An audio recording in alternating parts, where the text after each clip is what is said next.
Agora, a cobertura completa dos trabalhos de hoje, nesta audiência pública sobre o Fundo do Clima, você vai acompanhar a partir de agora, pois eu já dou as boas-vindas dentro dos parâmetros de combate à Covid-19 a Mariana Xavier, que está conosco aqui nos estúdios. Prazer tê-la aqui, Mariana. Boa noite, Cadu. Muito obrigada pelas suas informações. Bom descanso, até amanhã. Até amanhã. Jornal da Justiça, segunda edição, começa agora. Em audiência pública sobre o Fundo do Clima e Política Ambiental no Brasil, o ministro Roberto Barroso destaca o aquecimento global e as mudanças climáticas como principais problemas ambientais vividos em todo o planeta. Este é um dos destaques da edição de hoje, que você confere também. Tribunal Superior do Trabalho julga dissídio coletivo da greve dos Correios. O Conselho Nacional de Justiça apresenta projeto de lei para regulamentar as custas processuais na Justiça brasileira. Superior Tribunal de Justiça promove debate online sobre a Lei Geral de Proteção de Dados Pessoais no Poder Judiciário.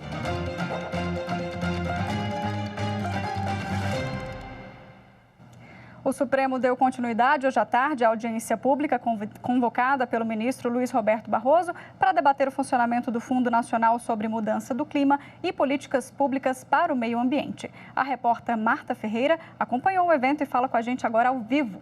Boa noite, Marta. Boa noite, Mari. Boa noite a todos. Neste primeiro dia de audiência, 33...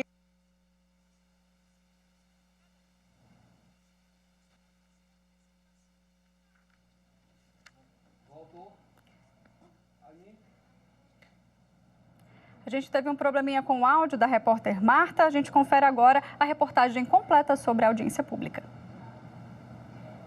Pela manhã, no início da audiência, o ministro Luiz Roberto Barroso fez um resumo sobre a situação climática e acordos e leis que determinam que o Brasil deve proteger o meio ambiente. O ministro destacou que o objetivo dessa audiência pública é reunir elementos sobre o tema e não fazer o embate político. Esta não é uma audiência pública nem contra nem a favor de ninguém. É uma audiência pública para nós termos informações suficientes e adequadas sobre a realidade fática vigente. O primeiro a falar foi o presidente da Câmara dos Deputados, Rodrigo Maia, por videoconferência.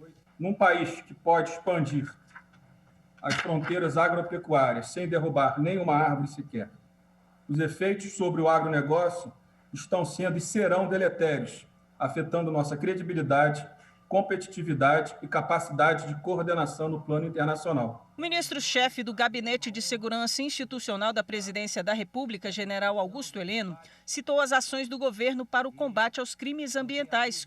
Augusto Heleno deu dados de desmatamento em outros países para afirmar que o Brasil é o país que menos desmata no mundo.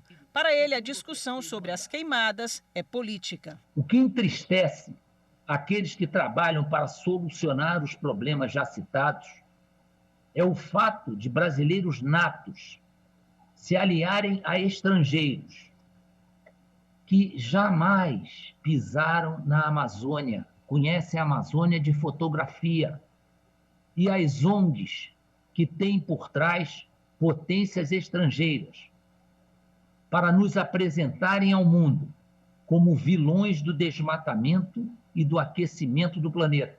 De acordo com o governo, de janeiro do ano passado a abril deste ano, foram mais de 3.000 operações da Polícia Federal, com mais de 4.700 pessoas presas. O governo voltou a defender a regularização do garimpo em terras indígenas e foi contestado pelo ministro Luiz Roberto Barroso. É relevante que há um projeto de lei em tramitação no Congresso Nacional e, sendo aprovado pelo Congresso Nacional, a lei deverá ser cumprida, mas antes disso, a mineração em terras indígenas é ilegal e precisa ser reprimida. A ministra da Agricultura, Tereza Cristina, também destacou a necessidade de uma regularização fundiária e disse que ela é um dos principais instrumentos na proteção do meio ambiente.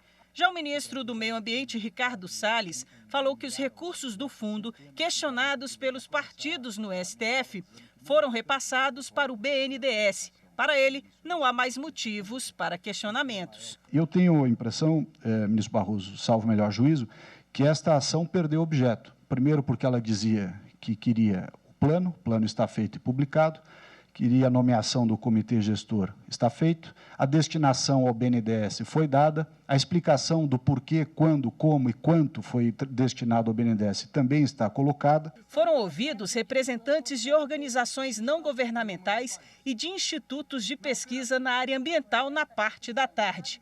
A primeira a falar foi a representante do Programa das Nações Unidas para o Meio Ambiente. O progresso alcançado em nível global nos últimos anos é um reflexo da realidade de que o mundo não pode enfrentar de forma eficaz as questões ambientais sem abordar os direitos humanos. A representante do Greenpeace Brasil fez uma apresentação mostrando que houve um retrocesso por parte do governo federal nas ações de combate ao desmatamento. Os incêndios florestais estão acontecendo, eles têm dois motivos principais: atividades ilegais e a crise do clima que já está acontecendo no Brasil. O papel dos povos e dos territórios indígenas foi tema da apresentação da coordenadora da Articulação dos Povos Indígenas do Brasil. As terras indígenas comprovadamente continuam sendo as mais preservadas, continuam sendo as terras com o menor índice, com a menor taxa de desmatamento. Já o representante da entidade Transparência Internacional no Brasil destacou que organizações criminosas estão atuando em todo o país. Eles evidenciam que a grilagem de terras públicas, a exploração ilegal de madeira, o garimpo e o desmatamento ilegais são cometidos não por pequenos buscando a sua sobrevivência, mas por grupos organizados que se utilizam de diversos artifícios para empreender atividades criminosas. A representante da Divisão das Américas da entidade Human Rights Watch falou que a Amazônia vive uma grave crise de direitos humanos. Algumas dessas quadrilhas contratam homens armados, que formam verdadeiras milícias. E essas milícias atacam, intimidam e às vezes até matam aqueles que colocam à sua frente para defender a floresta. Já o representante da WWF destacou que o desmatamento está colocando em risco a biodiversidade do planeta. Estamos extinguindo espécies na mesma velocidade das 5 grandes extinções e, seguindo neste rumo, estaremos caminhando para a 6ª grande extinção da vida na Terra. A representante da organização não governamental The Nature Conservancy Brasil falou a respeito de soluções baseadas na natureza e que podem diminuir o efeito estufa. Dados do Pacto Global da ONU afirmam que as soluções baseadas na natureza podem mitigar cerca de 12 gigatoneladas de CO2 por ano, contribuindo com 1/3 do corte necessário das emissões para limitar o aumento da temperatura global em 2 graus centígrados até 2030. A questão dos litígios climáticos foi tema da apresentação da representante da Conectas Direitos Humanos. Essa audiência é uma oportunidade de mostrar a importância de um fundo como esse e as obrigações do Estado brasileiro, já afirmadas tanto por meio da legislação climática brasileira, como por obrigações assumidas internacionalmente. A audiência será retomada amanhã pela manhã. A gente volta agora a falar com a repórter Marta. Martinha, me ouve agora? Sim, Mari, agora eu te ouço bem. Pois é, só para entender, deixar claro que essa audiência ela foi convocada pelo ministro Luiz Roberto Barroso para reunir elementos sobre o tema e não se trata de embate político. A audiência será retomada amanhã a partir das 9 horas da manhã com apresentações de professores e empresários. A lista completa dos participantes você confere no site do STF. Com você, Mari. Obrigada, Martinha. O Conselho Nacional de Justiça entregou ao presidente da Câmara dos Deputados, Rodrigo Maia, um anteprojeto de lei complementar para regulamentar as custas processuais na Justiça brasileira. A proposta foi elaborada por um grupo de trabalho do Conselho Nacional de Justiça, nomeado em maio do ano passado. Em novembro, chegou a ser realizada uma audiência pública para contribuir com as discussões. As custas judiciais são taxas pagas por quem aciona a justiça. A proposta de uma lei para definir padrões de cobrança veio diante das grandes diferenças de valores cobrados por advogados e escritórios em todo o Brasil. Segundo o estudo feito em 2019 pelo CNJ, um dos estados com os mais altos custos judiciais é o Piauí. Um processo no estado fica mais caro do que no Distrito Federal, que tem a maior circulação de renda do país. Poder Judiciário brasileiro hoje é um poder muito caro. São 80 milhões de causas no Brasil, muitas das quais não deveriam ou não necessitariam estar lá. E somos nós, contribuintes, é que estamos financiando essas causas de uma maneira geral. Precisamos, então, focar o nosso olhar para que o Estado brasileiro, o Poder Judiciário brasileiro, financie as causas que são necessárias serem financiadas e que se cobre o valor justo para aquelas causas que não precisam do financiamento do Estado brasileiro. E a seguir, profissionais de empresas de redes sociais dão treinamento sobre combate às fake news para servidores da Justiça Eleitoral. A gente volta já.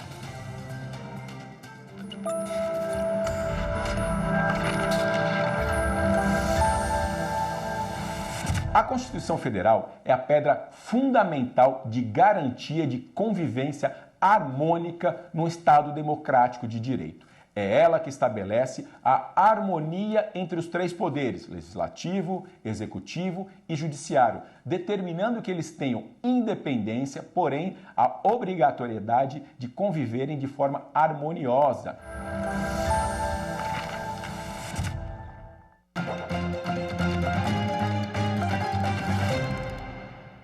A Seção de Dissídios Coletivos do TST declarou hoje, em sessão telepresencial, a legalidade da greve dos empregados dos Correios. Por maioria de votos, os ministros consideraram que a paralisação não é abusiva e estabeleceram reajuste de 2,6% para os empregados, desconto de metade dos dias parados e compensação da outra metade, inclusão de 9 cláusulas coletivas oferecidas pelos Correios durante a negociação, entre elas as que tratam de auxílio alimentação e plano de saúde, e permanência de 20 cláusulas sociais do antigo acordo que não representam custos extras aos Correios. Todas as demais cláusulas foram excluídas. O TST determinou ainda o retorno da categoria ao trabalho a partir de amanhã. E em caso de descumprimento, foi fixada multa no valor de R$100 mil por dia. O Superior Tribunal de Justiça decide que prisão em flagrante pode, excepcionalmente, ser convertida em preventiva sem pedido do Ministério Público ou da Polícia. Por maioria, os ministros da sexta turma negaram habeas corpus a um homem acusado de homicídio tentado e que a prisão em flagrante foi convertida em preventiva pelo juiz plantonista com fundamento na necessidade de assegurar a aplicação da lei penal e garantir a ordem pública. A defesa do acusado alegou que a conversão da prisão em preventiva foi ilegal por não ter havido requerimento do Ministério Público nem representação policial, o que seria contrário ao artigo 311 do Código de Processo Penal, com a nova redação do pacote anticrime. De acordo com o processo, a audiência de custódia não aconteceu em razão das orientações para a prevenção do novo coronavírus. No STJ, o ministro Rogério Schietti Cruz, autor do voto que prevaleceu no julgamento, ressaltou que o artigo 282 do CPP permite ao juiz, com ou sem pedido das partes, revogar medidas cautelares ou substituí-las, se verificar que não há motivo para manutenção, bem como voltar a decretá-las. Para Schietti, quando há o flagrante, a situação é de urgência, pois a pessoa já está presa. E a lei impõe ao juiz a obrigação imediata de verificar a legalidade dessa prisão e a eventual necessidade de convertê-la em preventiva ou de adotar outra medida. A sexta turma seguiu o voto do ministro Rogério Schietti Cruz e decidiu que, em situações excepcionais, é possível a conversão da prisão em flagrante em medida cautelar pessoal, inclusive a prisão preventiva, mesmo sem pedido expresso do Ministério Público ou da autoridade policial. Com o crescimento das redes sociais, a desinformação virou uma preocupação ainda maior para a Justiça Eleitoral. Para as eleições de 2020, o Tribunal Superior Eleitoral e os tribunais regionais puderam contar com a ajuda das empresas de mídias sociais. Profissionais de Facebook, Instagram e WhatsApp deram um treinamento sobre combate às fake news para servidores da Justiça Eleitoral.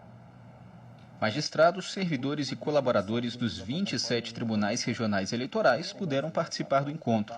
Durante o treinamento, representantes de redes sociais mostraram algumas ferramentas que vão ser utilizadas nas eleições de novembro, como um canal exclusivo para atender demandas da Justiça Eleitoral e rótulos criados para mostrar ao internauta que determinado assunto tem conteúdo eleitoral. Não adianta só a Justiça Eleitoral ficar correndo, né, atrás de tentar resolver tudo, né? Não dá. Então, acho que a partir do momento que a gente tem uma parceria forte, igual ali, Facebook, Instagram, WhatsApp, eu acho que o resultado é muito melhor, né? Então, se a gente tem esses grandes parceiros aí, nesse combate à desinformação, nossa, o trabalho facilita muito. O objetivo do treinamento era capacitar servidores da Justiça Eleitoral a atuar para combater a desinformação, um problema antigo, mas que vem ganhando força nas últimas eleições. A melhor maneira de se combater a desinformação é com a informação. Então, acho que os tribunais, a Justiça Eleitoral entra, né, com a informação confiável, né, da fonte oficial, e as plataformas entram com esse apoio todo de mostrar para as pessoas que elas podem checar aquilo que elas estão recebendo, que elas não precisam confiar de imediato, né, que elas podem ver uma segunda opinião ali e realmente depois tomar decisão para ver se aquilo dali que ela recebeu é realmente confiável, né? O Tribunal Superior Eleitoral ampliou o período de entrega dos registros de candidatura para prefeito, vice-prefeito e vereador. Agora isso pode ser feito a partir já dessa segunda-feira.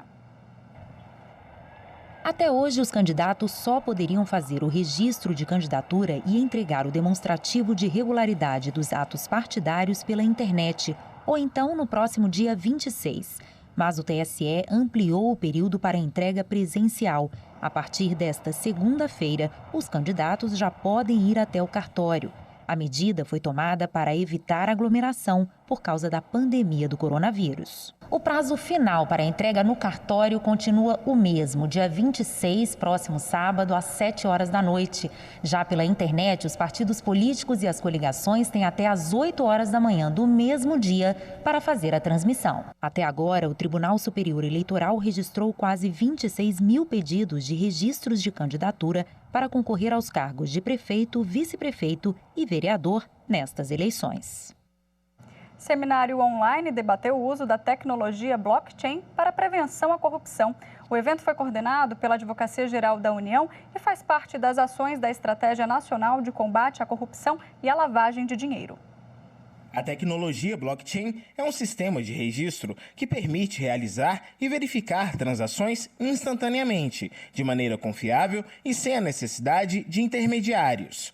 A ferramenta é estratégica e pode trazer ao Estado, além de segurança e confiabilidade em transações digitais, benefícios como, por exemplo, facilitação na implementação de serviços públicos digitais orientados ao cidadão ou maior transparência nos processos licitatórios, prevenindo possíveis casos de corrupção. A tecnologia blockchain ficou bastante conhecida em 2008 pela utilização em criptomoedas como Bitcoin, principalmente por garantir segurança nas operações. A ferramenta e o potencial do uso no setor público brasileiro foram temas de seminário online coordenado pela Advocacia Geral da União. O webinar reuniu representantes de diversos órgãos e entidades públicas e especialistas estrangeiros. A ENCLA há 17 anos é um espaço, uma rede de articulação que tem como objetivo as discussões para se trazer soluções a problemas identificados no combate à corrupção e à lavagem de dinheiro. É uma tecnologia que já não surgiu agora, já tem alguns anos, e a própria ENCLA já vem há alguns anos discutindo, entendendo o que é o blockchain.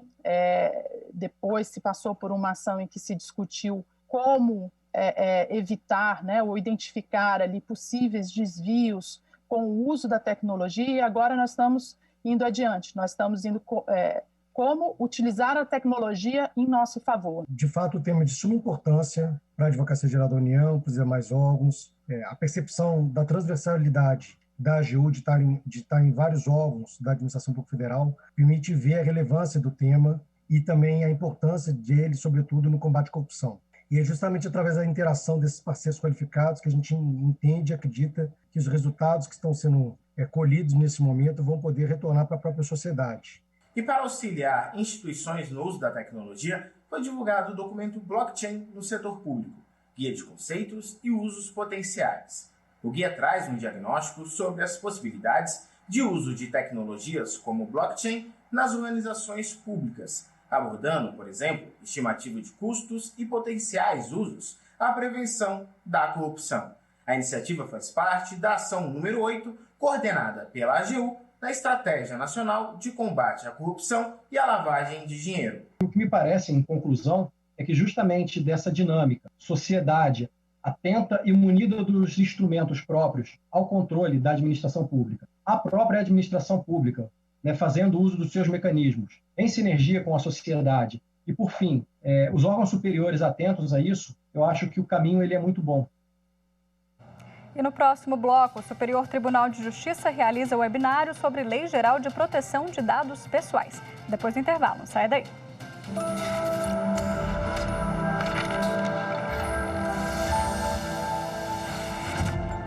A Constituição Federal de 1988 é um marco da nossa sociedade. Através dela, universalizamos o sistema de saúde com a criação do SUS e tornamos a educação gratuita um direito de todos. Precisamos cada vez mais efetivá-la e preservá-la.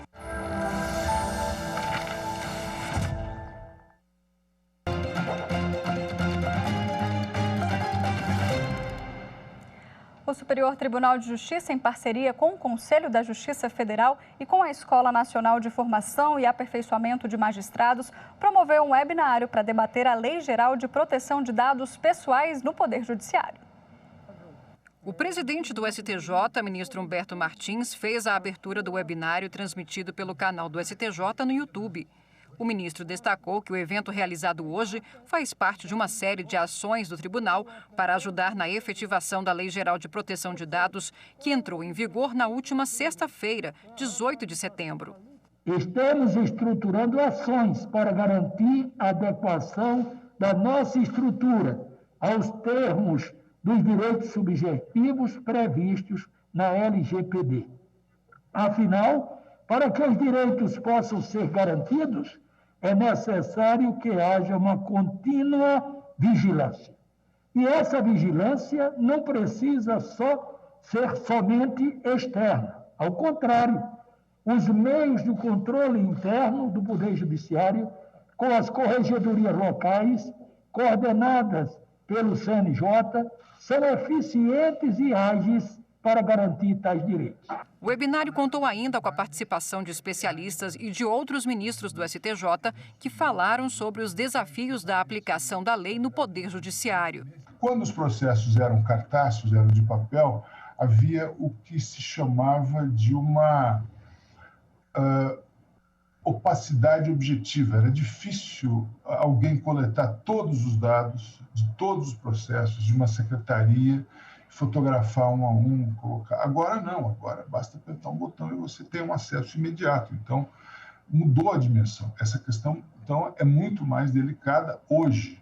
O que proteger, o que não proteger, os documentos devem ser protegidos ou não, os dados das partes devem ser anonimizados ou pseudonimizados, os dados relativos aos juízes e aos servidores do Poder Judiciário devem ou não ser anonimizados. Para nós, juízes e gestores do sistema de justiça, dados pessoais nunca poderão ser uma simples moeda de troca ou o petróleo do futuro. Nós temos um papel de proteção e de gestão dos dados daqueles que procuram a justiça em busca de resposta, bem como daqueles que compõem o corpo que movimenta a máquina jurisdicional.